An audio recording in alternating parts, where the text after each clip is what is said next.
isang bagay lamang ang magbibigay sa atin ng katagumpayan upang maisakatuparan natin ang ating magagandang plano at pangarap para sa ating pamilya. Yan ay ang pananampalataya.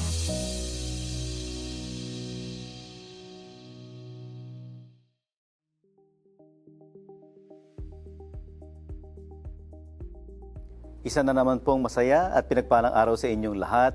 Medyo malapit-lapit na po ang ating pagtatapos sa pag-aaral patungkol sa pananampalataya. Marami na tayong natalakay kung paano bang lalago ang ating pananampalataya at mga bagay na nagiging hadlang sa ating paglago sa ating ding pananampalataya at pagkakaroon ng malalim na relasyon sa ating Panginoon. Noong nakaraang sesyon, ay nag-focus tayo at talagang pinag-uusapan at hinimay natin yung kahalagahan ng pagbabago ng ating pag-iisip upang mabago ang ating mga buhay sa pamamagitan ng pagtatama ng ating pananaw sa buhay.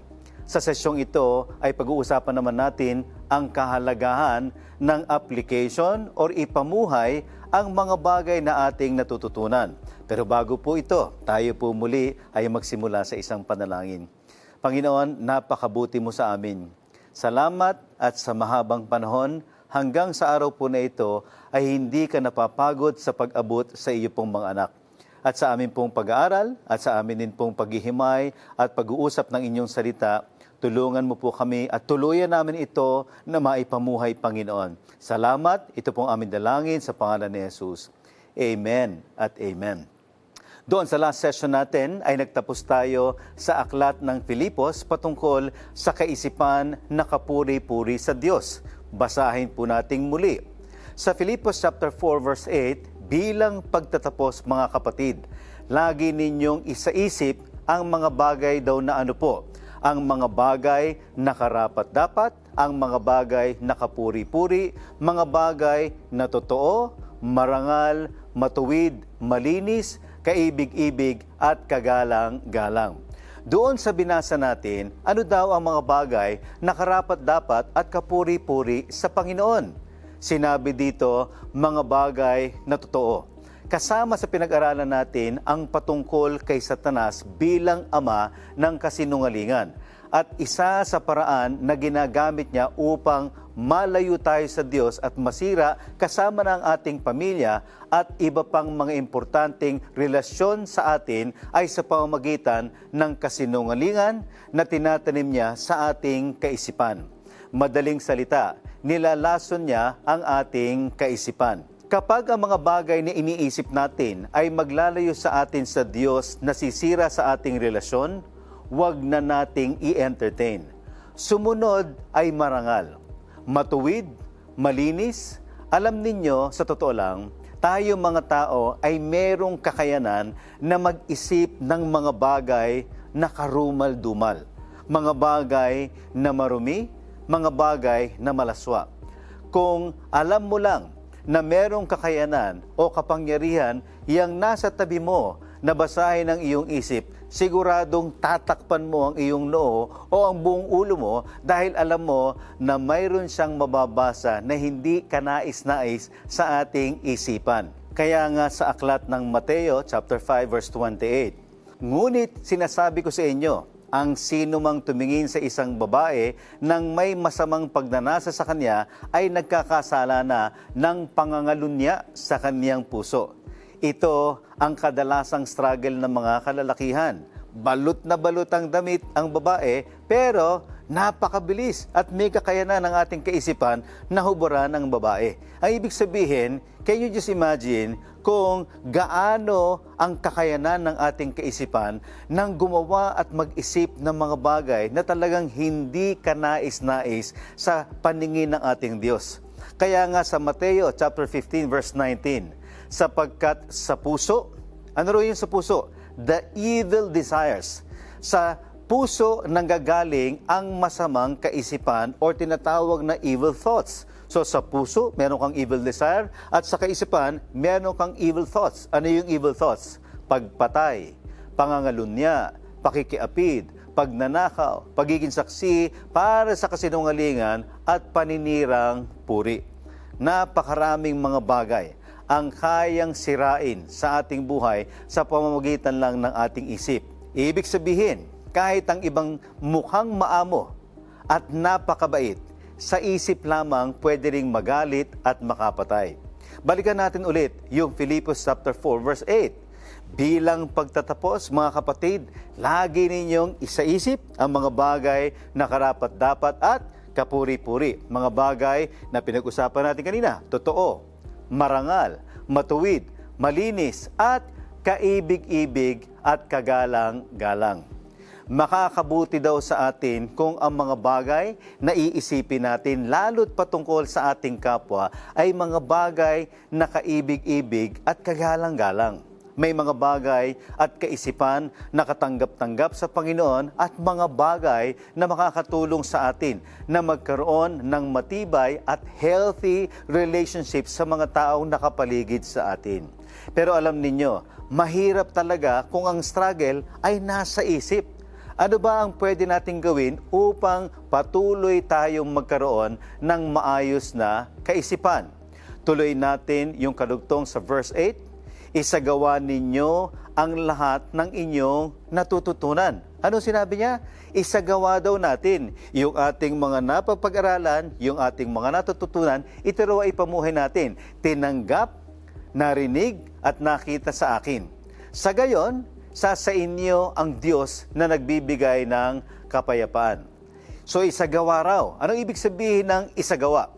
Kung naunawaan daw natin na nais ng Diyos ang pinakamainam, ang pinakamaganda para sa atin at ang salita niya ang siyang magbabago sa ating buhay o ating pagkatao. Mga kapatid, kaibigan, panahon na para ipamuhay natin ang lahat ng magagandang bagay na ating natututunan ayon sa salita ng Diyos.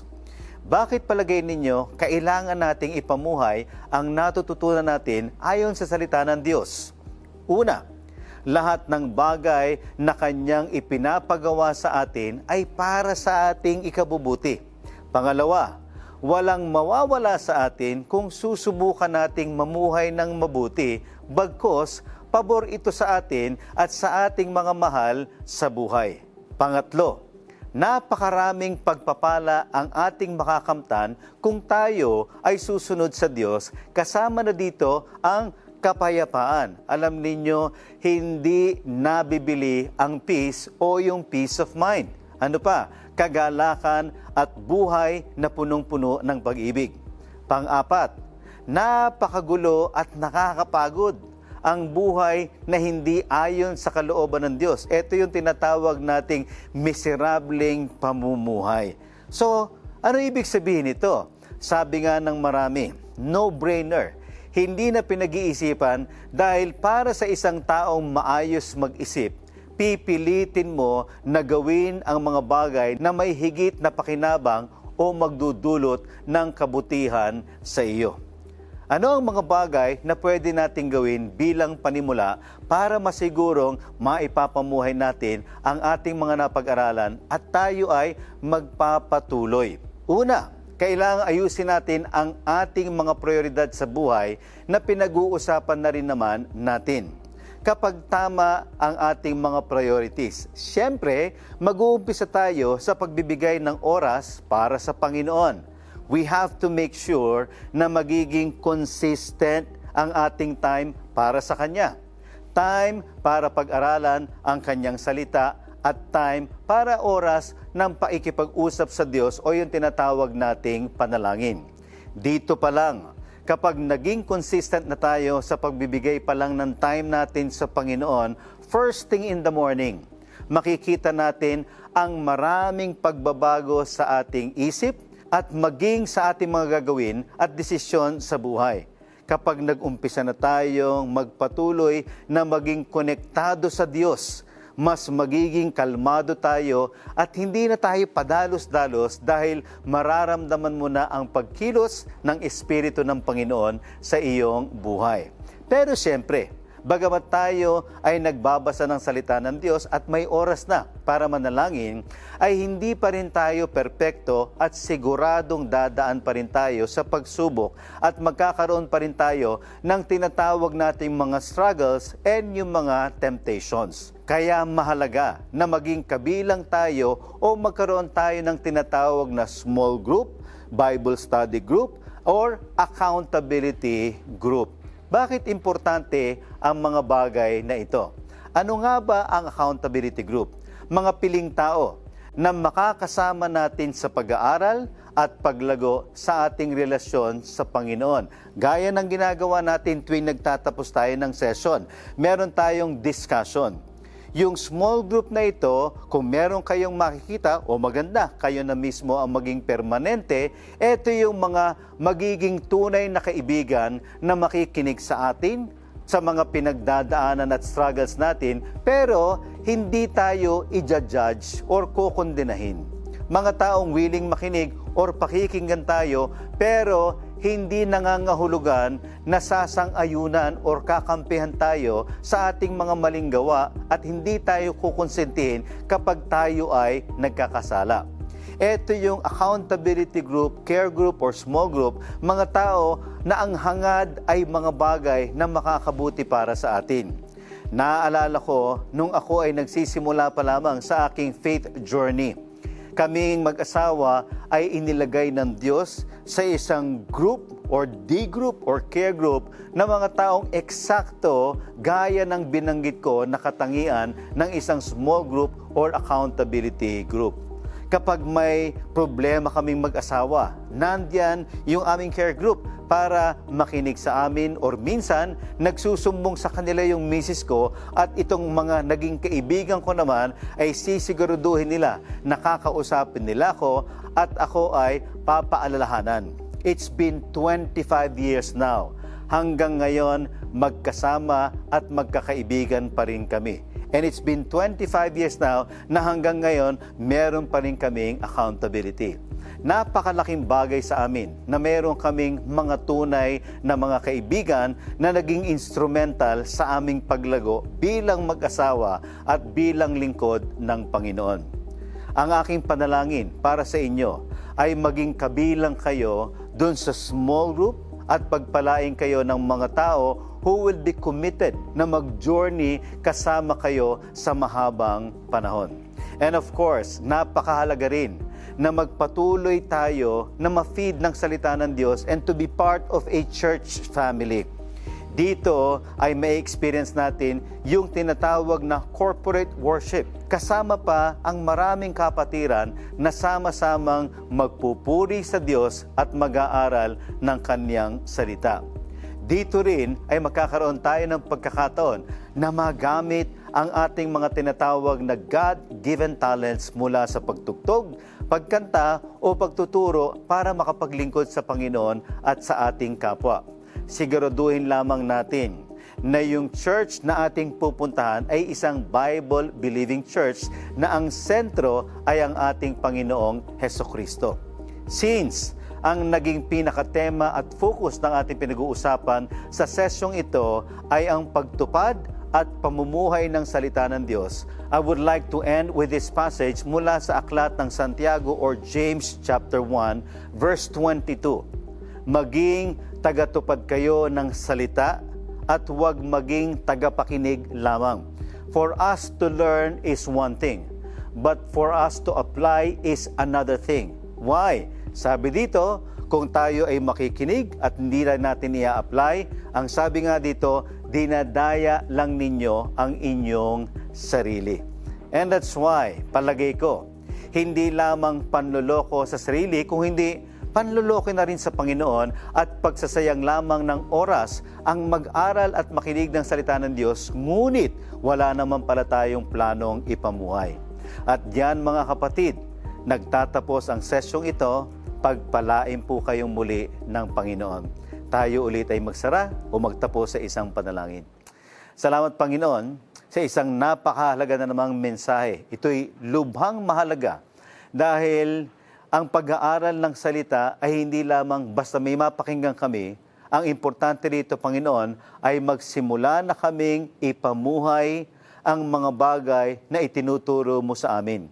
Salamat nga po sa pagpapaalala na wala kang bagay na ipagagawa sa amin na ikasisira namin, bagkus ang lahat pong ito ay para sa aming ikabubuti at sa aming pong ikalalago. Salamat po, Diyos. Ito pong aming dalangin sa pangalan ni Jesus. Amen at amen. Isang bagay lamang ang magbibigay sa atin ng katagumpayan upang maisakatuparan natin ang ating magagandang plano at pangarap para sa ating pamilya. Yan ay ang pananampalataya.